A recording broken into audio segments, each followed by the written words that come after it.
नमस्कार प्यारे साथियों, एक बार फिर से आप सभी दोस्तों का टेक्निकल मंच के इस ऑनलाइन प्लेटफॉर्म पर हार्दिक स्वागत है। तो आप मेरे पीछे कुछ क्वेश्चंस देख रहे हो। आप सभी को पता है आज राजस्थान टेक्निकल हेल्पर जिसका एग्ज़ाम था और आप सभी ने न्यूज़ भी सुनी होगी कि जयपुर में राजस्थान इंजीनियरिंग जो कॉलेज है वहाँ पर क्या कुछ न कुछ गड़बड़ी पाई गई है। बाकी अभी तक कोई कंफर्म नहीं है, न्यूज़ में ये पूरा आया हुआ वैसे तो, ठीक है। और कुछ एक बच्चे एग्ज़ाम नहीं भी दे पाए हैं। तो चलिए, जिन्होंने एग्ज़ाम दिया है और कुछ एक जो हमारे स्टूडेंट हैं उन्होंने ये इस टाइप के क्वेश्चंस भेजे हैं कि सर ये एग्ज़ाम के अंदर आए हुए थे, तो एक बार इनका एनालिसिस करना ज़रूरी है भी किस प्रकार के क्वेश्चंस एग्ज़ाम में आए हुए थे। बिल्कुल आसान ही मानते हैं इसको, ठीक है, ज़्यादा टफ नहीं है, मॉडरेट ही है, ठीक है, मॉडरेट से ही थोड़ा कम मानेंगे। जो भी करवा रखा था पॉइंट लगभग वही आया हुआ है, ठीक है। सबसे पहला आप देख सकते हो क्वेश्चन पूछा गया, दो सिरे वाला डिवाइस हमारे पास कौन सा है जिसके दो सिरे होते हैं, वो हमारे पास ऐसी कौन सी युक्ति होती है। तो आप सभी को पता है वो हमारे पास जो युक्ति है उसे हम क्या बोलते हैं, डायक बोलते हैं, ठीक है ना। डायक इसे बोला जाता है, आप सभी को पता होना चाहिए ये बातें, ठीक है ना। डायक के क्या होते हैं, दो सिरे होते हैं, दो टर्मिनल होते हैं, ठीक है ना, दो टर्मिनल हमारे पास डायक के होते हैं।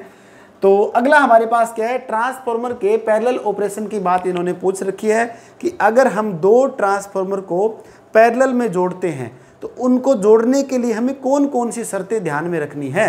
इस तरह से यहाँ पर क्वेश्चन था और ऑप्शन में वो बहुत बता रहे थे कि ऑप्शन में दे रखा था फेज अनुक्रम के बारे में, ठीक है।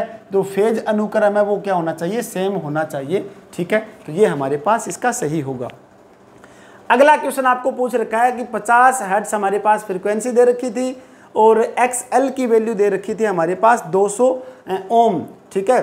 तो इंडक्टिव रिएक्टेंस था हमारे पास और फ्रीक्वेंसी यानी कि आवृत्ति है। आपको पूछ रखा है प्रेरकत्व निकालिए कितना होगा। तो प्रेरकत्व निकालने का आप सभी को फॉर्मूला पता है कि हमारे पास XL बराबर 2 पाई FL होता है। यहाँ से हम L निकाल सकते हैं। L निकालने के लिए हमारे पास क्या रहेगा, ये इसके डिवाइड में चला जाएगा कि XL बटा में क्या रहेगा 2 पाई F हमारे पास बनता है। यहाँ पर वैल्यू क्या है XL की वैल्यू आपको दे रखी है 200, ठीक है। और आगे हमारे पास 2 है, फ्रीक्वेंसी कितनी दे रखी है हमारे पास, फ्रीक्वेंसी हमारे पास है 50 हर्ट्ज, ठीक है। और ये पाई का माना आप लिख सकते हो 3.14 गुणा में फ्रीक्वेंसी कितनी है 50 हर्ट्ज। इसको आप कैंसिल करोगे तो आप अपना आंसर क्या है चेक कर लेना कितना आपका आंसर आता है, ठीक है।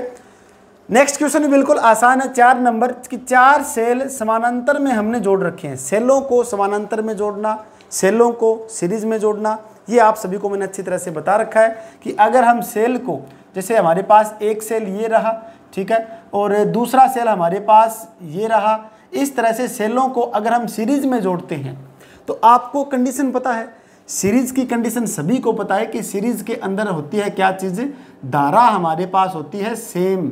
सीरीज के अंदर धारा हमारे पास सेम रहती है। याद रखने का तरीका भी हमारे पास मैंने आपको बता रखा है कि सीरीज से से यहाँ पर हमारे पास क्या बनेगा, सेम बनेगी धारा, ओके।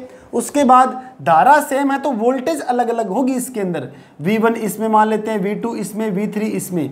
तो सीरीज जो हमारे पास सेल जोड़ते हैं वो किस लिए जोड़ते हैं, वोल्टेज लेवल बढ़ाने के लिए, ठीक है ना। वोल्टेज को बढ़ाने के लिए हम सीरीज में जोड़ते हैं सेलों को। और यहाँ पर पूछ रखा है अगर 4 सेल को हमने समानांतर में जोड़ दिया, ठीक है, 4 सेल को हमने अगर पैरेलल में जोड़ रखा है तो पैरेलल में जोड़ने की कंडीशन क्या रहेगी, इसके अंदर करंट बढ़ाने के लिए हम क्या है पैरेलल में जोड़ते हैं और पैरेलल में हमारे पास वोल्टेज रहेगी सेम, ठीक है। ये बात सभी को पता होगी। और चलिए नेक्स्ट क्वेश्चन में हमारे पास क्या दे रखा है, आपकी बार 4 प्रतिरोध दे दिए, सेम वही बात है, 4 प्रतिरोध है, श्रेणी क्रम की बात है, ठीक है। 4 प्रतिरोध 1 2 3 और 4 प्रतिरोध हमारे पास श्रेणी क्रम में है। तो आप सभी को पता होना चाहिए ये 4 प्रतिरोध है R1 R2 R3 और R4। इसके अंदर जो करंट है वो सेम रहेगा, वोल्टेज अलग अलग होगी। लेकिन सबसे इंपॉर्टेंट जो बात बनती है, जो एग्जाम के अंदर मेरे हिसाब से जो क्वेश्चंस पूछा गया है वो आपको ये पूछा गया है कि इनमें से जो 4 प्रतिरोध है, ठीक है, तो हाईएस्ट हमारे पास प्रतिरोध की वैल्यू कितनी होगी। तो इसमें से सबसे बड़ा जो प्रतिरोध की वैल्यू है उससे ज़्यादा हमारे पास क्या है फाइनल प्रतिरोध की वैल्यू आती है, टोटल प्रतिरोध की वैल्यू निकलती है, ठीक है। तो जैसे आप सभी को पता ही है कि 2 4 6 8 है, ठीक है।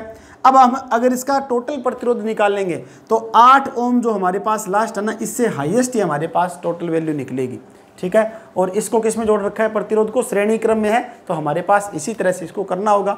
ठीक है, ऑप्शन जो बच्चे को याद नहीं है कोई बात नहीं, हमारे पास इसी टाइप के जो क्वेश्चंस है वो आए हुए थे। आप भी एक बार कमेंट सेक्शन में कुछ आपको और क्वेश्चंस याद हो तो आप जरूर शेयर करना इस चीज़ को।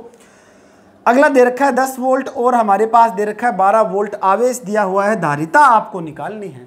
धारिता निकालने के लिए मैंने आपको बता रखा था, हरियाणा लाइनमैन के भी अंदर क्वेश्चन आया हुआ था कि धारिता हमारे पास फॉर्मूला क्या बनता है, और मैंने आपको एक बहुत ही बेहतरीन ट्रिक बता रखी थी धारिता निकालने की कि दोनों मुंह एक साइड में खुले हो तो वो धारिता निकलेगी। क्या याद करवा रखी थी मैंने, दोनों मुंह वाली, यानी कि एक मुंह ये खुला दूसरा मुंह ये खुला, दोनों खुले मुंह वाले एक साइड में रहेंगे और हमारे पास आवेश रहेगा एक साइड में। जिसका मुंह बंद है उसको एक साइड में कर दो। ठीक है, दोनों जिसके मुंह खुले हुए हैं उसको एक साइड में रखो, जिसका मुंह बंद है उसको एक साइड में कर दो। ये ट्रिक बच्चों के बहुत काम आई थी हरियाणा लाइनमैन के अंदर। ठीक है, और उसके बाद हमारे पास क्या था, 10 वोल्ट ये दे रखा है और ये हमारे पास दे रखा है कुलाम, यानी कि आवेश दिया हुआ है। तो 10 वोल्ट हमारे पास ये है, आवेश कितना है 12 कुलाम है। सी आपको निकालनी है, धारिता निकालनी है, तो ये इसके डिवाइड में कर देते हैं, बताओ। ठीक है, ये इसके बटा में करेंगे, इसको कैंसिल कीजिए, जो भी आंसर आएगा आप चेक कर सकते हो। ठीक है, तो ये इसी तरह से वैल्यू बच्चों ने भेजी थी तो मैंने आपको बता दिया। ट्रिक याद रखना, ठीक है, याद रखोगे ट्रिक आप। उसके बाद अगला पूछ रखा है मूविंग कॉइल की बात। मैंने आप सभी को बता रखा है मूविंग कॉइल का क्या फंडा होता है। ठीक है, एक तो होता है मूविंग कॉइल, एक होता है मूविंग आयरन। दो तरीके के हमारे पास है जो इंस्ट्रूमेंट बनते हैं। एक तो हमारे पास कौन सा बनता है, एक तो हमारे पास बनता है मूविंग आयरन टाइप का, एक हमारे पास बनता है मूविंग कॉइल टाइप का। तो मैंने आप सभी को बता रखा है जिसके अंदर सी आएगा ना, तो वो अकेला कौन सा होगा, डीसी सप्लाई पे काम करने वाला होगा, और इसी के अंदर हमारे पास एडी करंट जो हमारे पास सप्लाई है वो हम इसके अंदर यूज़ करने वाले हैं। ठीक है, तो ये चीज़ आप ध्यान रखना। तो मूविंग कॉइल के अंदर डीसी सप्लाई, एडी करंट जो हमारे पास है इसके अंदर यूज़ करेंगे। और मूविंग आयरन आप सभी को पता है हमारे पास एसी और डीसी सप्लाई दोनों के लिए यूज़ होगा, और इसके अंदर हमारे पास कौन सी रहेगी, जो मूविंग आयरन है ये आप ध्यान रखिए, एसी सप्लाई के लिए और डीसी सप्लाई दोनों के लिए यूज़ कर सकते हैं इसको। ठीक है, ये चीज़ें आप सभी को याद रखनी है, काफ़ी इंपॉर्टेंट है। उसके बाद है 8 नंबर कंड्यूट वायरिंग की बात करें तो आप सभी को पता है कंड्यूट का मतलब क्या होता है, जो पाइप आपके घरों में होती है। ठीक है ना, जो अंदर हम जो दीवारों के अंदर जो फिटिंग करते हैं वो हमारे पास कंड्यूट है, और देखने में काफ़ी अच्छी लगती है ये इस तरह की जो हमारे पास वायरिंग वगैरह है। तो डायरेक्ट लिखा हुआ था बच्चे ने भी, कंड्यूट वायरिंग का एक क्वेश्चन आया हुआ था। तो कंड्यूट से तो लगभग यही बनता है, कंड्यूट वायरिंग, वायर जो दीवार है उसके इंटरनल हम ज़्यादा करते हैं। ठीक है, कंसील्ड कंड्यूट जिसे बोलते हैं, कंसील्ड कंड्यूट वायरिंग। ओके, और वो देखने में काफ़ी अच्छी लगती है। ठीक है, ये उसके बाद पूछा गया विशिष्ट प्रतिरोध पर भी एक क्वेश्चन था, विशिष्ट प्रतिरोध पर। और विशिष्ट प्रतिरोध की बात करें तो R बराबर रो L बटा A, आप सभी को ये फॉर्मूला मैंने याद करवा रखा है। यहाँ से हमारे पास क्या था, ये रो जो आपको दिखाई दे रहा है ना, ये होता है विशिष्ट प्रतिरोध। ठीक है, तो इसका हम फॉर्मूला लिखेंगे एक साइड में, तो रो बराबर ये A जाएगा इधर और R के गुणा में हो जाएगा A, और L जाएगा इसके बटा में। ये हमारे पास क्या बन गया, विशिष्ट प्रतिरोधकता का फॉर्मूला बन गया, और इस पर जो भी वैल्यू दे रखी है आप पुट करके वैल्यू आप निकाल सकते हो। अगला हमारे पास था किरचॉफ्स के बारे में, किरचॉफ्स जंक्शन नियम। देखो यहाँ पर थोड़ा सा बच्चों को घुमा दिया। ठीक है, किरचॉफ्स जंक्शन नियम की बात करें तो जंक्शन नियम का मतलब क्या होता है, जिसे हम क्या बोलते हैं, KCL। ठीक है, KCL, सी से हमारे पास मैंने याद क्या करवाया था आपको, चार्ज याद रखना है सी से। ठीक है, KCL का मतलब सी यहाँ पर है और ये चार्ज हमारे पास बनता है, यानी कि KCL जो हमारे पास नियम है, जंक्शन जो नियम है, इस नियम को क्या बोलते हैं, किरचॉफ्स करंट लॉ, किरचॉफ्स धारा नियम जो हमारे पास है। ये नियम चार्ज के जो हमारे पास आवेश है, आवेश के संरक्षण के नियम के अंदर काम आता है ये। ठीक है, तो ये कुछ क्वेश्चंस थे वो बच्चों ने भेजे हैं, मैंने आपको बता दिए। बाकी आपके पास भी कोई और अलग कुछ क्वेश्चंस हो तो आप ज़रूर शेयर करें उस चीज़ को, ताकि यहाँ से मैं क्या और भी बच्चों को बता पाऊँ। और जो बच्चे हरियाणा से जुड़े हुए हैं वो एलम या फिर एसए की तैयारी करना चाहते हैं, जीएसओ की तैयारी करना चाहते हैं, तो उन सभी को मैंने बता रखा है कि आपको करना पड़ेगा केटीपी क्लासेस ऐप डाउनलोड। ठीक है, केटीपी क्लासेस ऐप आप डाउनलोड कीजिए। यहाँ से आपको क्या है, 23 तारीख से नया बैच शुरू हो रहा है एलम और एसए का। ठीक है, वो बैच आप ज्वाइन कर सकते हो। तो आज के लिए इतना ही, मिलते हैं next. Thank you very much.